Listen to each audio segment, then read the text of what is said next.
All right, 9.6, volume of a sphere. Formula we have been written down earlier in our notes. In our formula sheet, you're adding it here as well. We're going to quickly draw a sphere.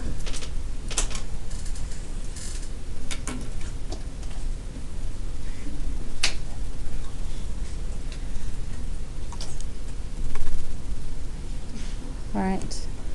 Radius is all you need to know. Pi r cubed times 4/3. Okay. Are we ready? No. Still drawing? Drawing's hard, dude. That was hard, dude.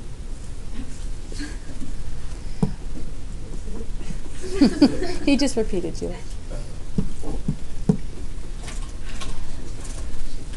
Okay, find the volume given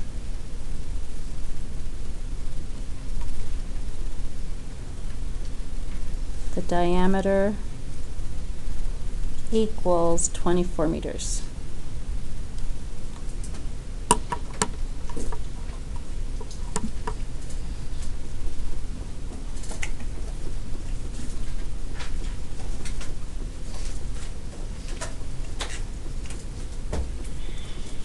Okay, so if the diameter is 24, am I using 24 for this, or do I have to find the radius first?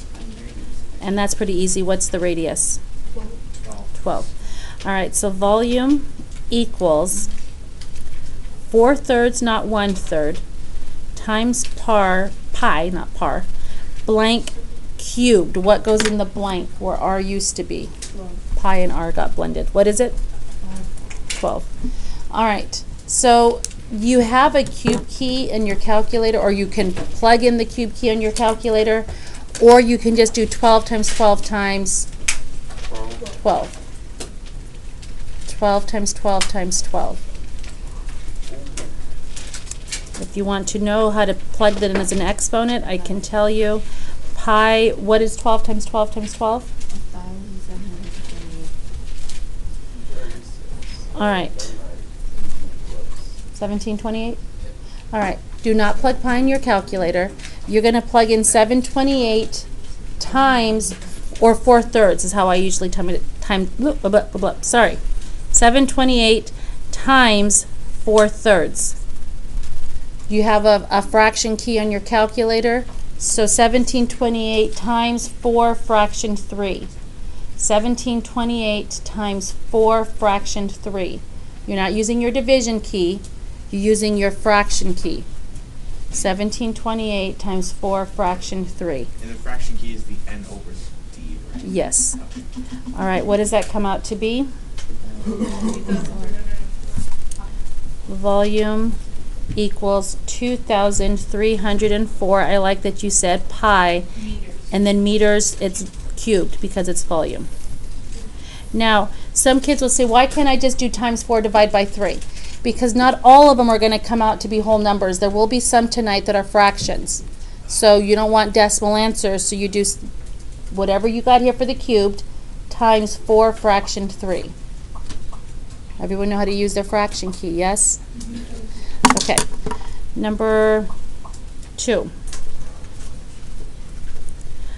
Find the radius and diameter.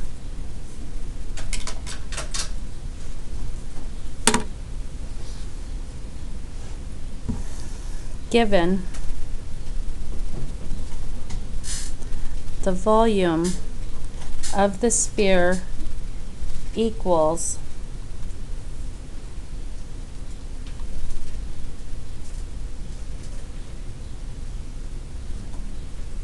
288 pi meters cubed.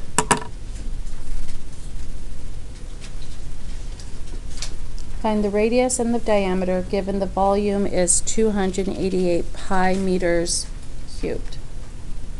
All right, what does this mean we're doing here? We're working forwards or backwards? Backwards, because they gave us the volume and they're asking us for bits and pieces of our sphere. All right, I'm going to write down the formula. Volume equals 4/3 pi r cubed. All right, can I plug in the volume?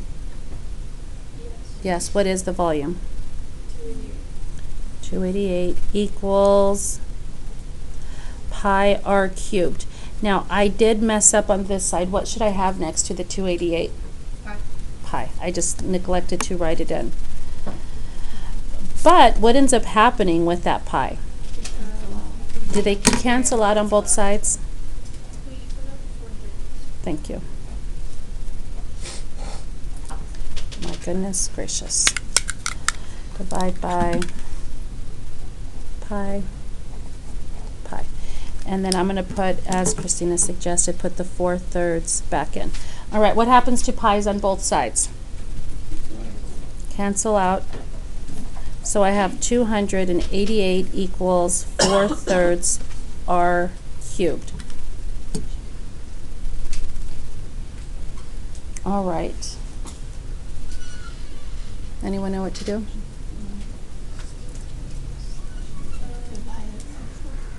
How do we get rid of a fraction? You learned this in elementary. Multiply by the reciprocal. Do you guys remember that from elementary school? No, you just told us like about an hour ago. Yeah, because my daughter asked me from elementary school. Never heard of this in elementary school. All right. Okay. If you do not remember that, you could multiply by 3 and then divide by 4. It comes out the same way. How many of you vaguely remember this? Multiplying both sides by the reciprocal of a fraction. One person? The flipping opposite? All right. Okay. So what happens to the 3's? What happened to the 4's? And that's why we multiply by the reciprocal, because it's always going to cancel out. So I'm left with r cubed, and if you guys will please plug that in your calculator, 288 times 3/4.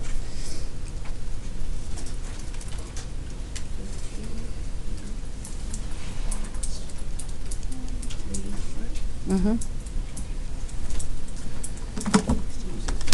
16? 216. I was like, that is not. Silly goose. All right. What do I do to both sides? Divide by r. Instead of doing cube root, so I cube root both sides. Have we done cube root before? No. I will tell you this. Cube root is just like square root. You do what to the number? You start to break it down. So can you guys divide? Break it down. 216, let's start with 2. 216 divided by 2 is what? 108. Can I divide 108 by 2? 54. Does that divide by 2? Divide by 2. 27? Can I divide? What happened? Yeah, you make me laugh too, man. All right. And 27 Divide by 3 equals 9. 3 equals 9, and 9 divided by 3 equals all right. 3. Let's write them all out. Cube root of, how many 2's do I have? 3. 1, 2, 3. How many 3's do I have? 3. All right. Now here is the difference. When it was a square root, we circled all the what? Pairs. When it is a cube root, we circle trios. We circle in chunks of 3. Chunks of 3 now, because that's actually what that number tells you. It tells you how many to circle. So it's going to be 2 times 3, which is r equals 6. All right. Guys, okay, what about the 3? 2 times 3? Oh, that cube root just means you're done. You circled your groups of 3, you're done. So it's not 3 times that, it's the cube root of that. All right, guys, I need you quiet, I need you listening. Okay, now, how many of you feel like, is there an easier way to do this? Anybody feel? Okay. All right. I need you guys listening. Calculators are still out. I'm going to show you another way to plug it in your calculator. Are you ready? Now, if you don't have your calculator or you forget, can you always resort to this way? Absolutely. Okay, so here's... Guys, let's focus. Let's focus. 216, 1 fraction 3. This is how you plug it in your calculator. I'm going to show you how to do that. Are you ready? That's a caret key. Are you ready?